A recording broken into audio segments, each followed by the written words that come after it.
Imagina que recibes un cargo de $40 por devolver tarde un video prestado. $40. No por comprar nada, no por romper nada, solo por ser impuntual. La mayoría de las personas pagan la multa, se quejan con sus amigos y siguen con sus vidas. Pero Rick Hastings no era la mayoría de las personas. Rick Hastings era alguien que convirtió esa humillación en una empresa valorada hoy en más de $250 mil millones.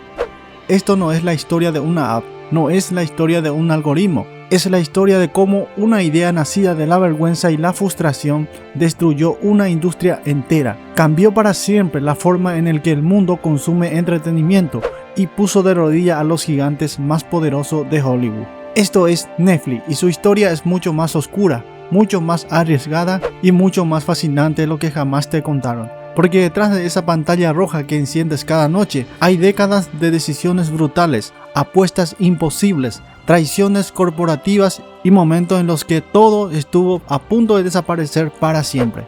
¿Cómo pasa una empresa de alquilar DVDs por correo a dominar el planeta entero? ¿Qué precio pagaron sus fundadores para llegar hasta aquí? ¿Y qué nos dice esta historia sobre el poder de negarse a aceptar el mundo tal como es? Eso es exactamente lo que vas a descubrir el día de hoy. Corría el año 1997 y Estados Unidos vivía el apogeo de las videotiendas. Blockbuster era el rey indiscutible, 9.000 locales en todo el país. 70 millones de socios registrados y una cifra que muy pocos conocen, más del 70% de sus ganancias provenían de las multas por devolución tardía. No era un negocio de entretenimiento, era un negocio de castigos. Rick Hastings era aquel entonces un empresario tecnológico de California que había vendido su primera empresa de software por unos $700 millones. Un hombre que entendía los negocios y que en ese año en particular acababa de pasar por algo que lo dejó profundamente incómodo. Había alquilado una copia de Apolo 13, la olvidó, la devolvió tarde y Blockbuster le cobró $40 de multa. Una cantidad pequeña para alguien de su posición, sí, pero suficiente para encender algo dentro de él. Esa sensación de ser tratado como un cliente al que se puede castigar impunemente. Dicen que camino al gimnasio ese día, Hastings tuvo la idea. ¿Y si el entretenimiento funcionara como un gimnasio? Pagas una cuota mensual fija, usas lo que quieres, sin multas, sin fecha límite, sin humillaciones. Un modelo donde el cliente es el centro, no la excusa para cobrarle más. Ese mismo año, junto a Matt Randall, cofundador y experto en marketing directo, Hastings fundó Netflix. El nombre lo decía todo, Net por internet y Flix por las películas. Una promesa digital en un mundo que apenas comenzaba a conectarse. Y su primer modelo de negocio no fue el streaming, fue algo mucho más humilde y al mismo tiempo mucho más revolucionario para su época. Netflix comenzó enviando DVDs por correo postal, sí, por correo tradicional. El usuario entraba en la web, elegía una película y días después recibía el disco en su buzón, sin videotiendas y sin colas, sin empleados que te miraran raro por elegir una película de terror un martes por la noche, libertad total desde el sofá de tu casa. Parecía una idea extraña, casi ridícula, pero en 1998, en su primer día de operación, Netflix recibió más de 100 pedidos en línea. Algo había tocado una fibra profunda en los consumidores, algo que Blockbuster con sus miles de tiendas y su arrogancia corporativa nunca supo ver a tiempo.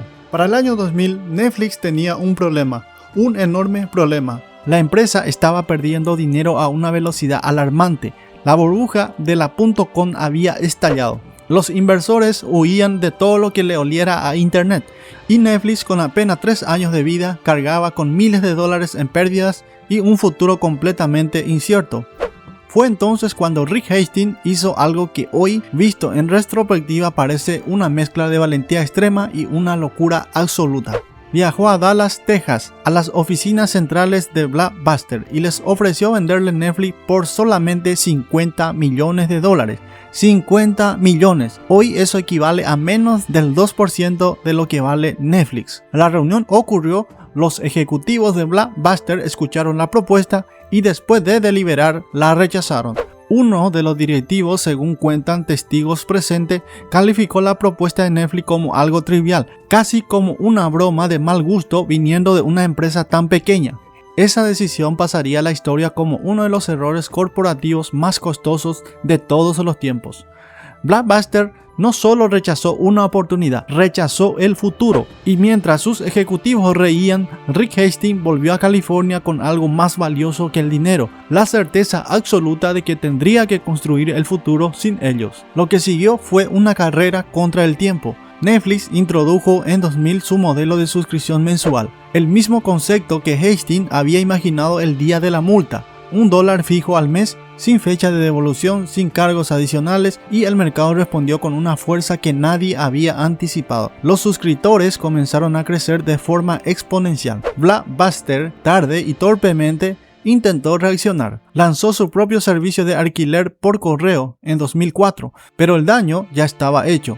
Netflix llevaba 6 años perfeccionando su sistema, su logística, su algoritmo de recomendaciones y sobre todo la confianza de millones de clientes que habían descubierto que el entretenimiento podía ser diferente. En 2010, Blockbuster se declaró en bancarrota. La empresa que había rechazado a Netflix por $50 millones desapareció prácticamente de la faz de la tierra. Hoy solo existe una tienda de Blockbuster en el mundo, una sola, en Bend, Oregon.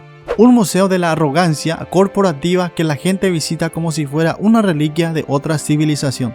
Pero eliminar a Blockbuster no era suficiente para Rick Hastings, porque mientras millones de personas celebraban el fin de las videotiendas y la comodidad de recibir DVDs en casa, Hastings ya estaba mirando más lejos, mucho más lejos, y lo que veía en el horizonte lo emocionaba tanto como lo aterraba. El streaming, la transmisión de contenido digital directamente a través de Internet, existía como un concepto desde mediados de los 90, pero en aquella época la infraestructura tecnológica simplemente no estaba lista, las conexiones eran lentas, las computadoras limitadas y las ideas de ver una película completamente sin interrupciones a través de la red parecía ciencia ficción.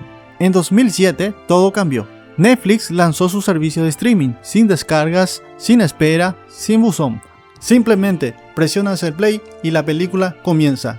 Era la materialización exacta de lo que Hastings había imaginado una década antes. Y el mundo, que ahora sí tenía la velocidad de conexión necesaria para disfrutarlo, lo recibió con los brazos abiertos. En ese momento, Netflix no era solo una empresa de entretenimiento, era la avanzada de una revolución cultural. Porque cambiar la forma en que la gente ve películas no es solo un cambio tecnológico, es un cambio en los rituales, en los hábitos, en la forma en que las familias, los amigos y las parejas pasan el tiempo juntos. Netflix no vendía contenido, vendía tiempo, vendía momentos. Pero la transición al streaming trajo consigo una crisis interna que casi destruye la empresa. En 2011, Hastings tomó una decisión que desató una tormenta. Separó el servicio de DVDs del servicio de streaming y los cobró por separado. El precio efectivo para los usuarios que querían ambos aumentó un 70% de la noche a la mañana. La reacción fue devastadora. Netflix perdió 800,000 suscriptores en 3 meses. El precio de sus acciones colapsó un 77%. Los medios y los analistas proclamaban el fin de la empresa. Hastings tuvo que grabar un video de disculpa que se volvió viral por las razones equivocadas. Era la peor crisis de la historia de la compañía. Sin embargo, Hastings no dio marcha atrás en lo esencial. Ajustó el modelo, pidió disculpas por la comunicación, pero mantuvo el rumbo estratégico. El futuro era el streaming, y ese futuro que muchos daban por fracasado, en 2011 se convertiría apenas 3 años después en el mayor fenómeno de entretenimiento del planeta. Para el año 2013, Netflix había superado la crisis y recuperado la confianza de los mercados, pero Hastings sabía que el siguiente desafío era mucho más grande, porque distribuir contenido de otros siempre te pone en una posición vulnerable.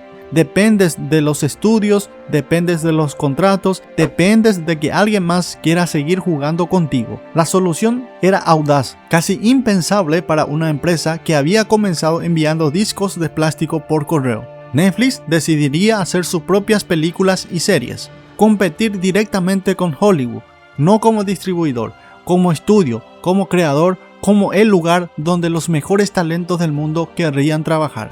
House of Cards fue la primera gran apuesta. $100 millones invertidos en 2 temporadas de una serie política protagonizada por Kevin Spacey. producida con una ambición y una calidad que hasta entonces solo existía en el cine de alto presupuesto. Hollywood se burló. Los críticos esperaban un fracaso épico y en cambio la serie fue un fenómeno global. Lo que muy pocos entendían en ese entonces era que Netflix no eligió House of Cards por intuición. Lo eligió porque sus datos se lo dijeron. Sus algoritmos sabían exactamente cuántos de sus suscriptores habían visto la versión británica original de la serie, cuántos habían buscado otras obras de su director David Fincher, cuántos seguían la carrera de Kevin Spacey. La decisión no fue creativa, fue científica, y eso cambió las reglas del juego para siempre, porque mientras Hollywood dependía de ejecutivos con décadas de experiencia tomando decisiones basadas en instinto y relaciones personales, Netflix tomaba decisiones basadas en 180 millones de comportamientos reales de usuarios reales. Era como jugar al póker viendo las cartas de todos los demás jugadores. Lo que siguió fue una explosión creativa sin precedentes. Stranger Things, La Casa de Papel, El Juego del Calamar, Narcos, Black Mirror y Ozark, producciones de todo el mundo, en todos los idiomas, diseñadas para conectar con audiencias globales mientras hablaban de realidades locales. Netflix no solo dominó el streaming, se convirtió en el mayor productor de contenido del mundo. En 2022, Netflix gastó $17.000 millones en contenido original. 17.000 millones.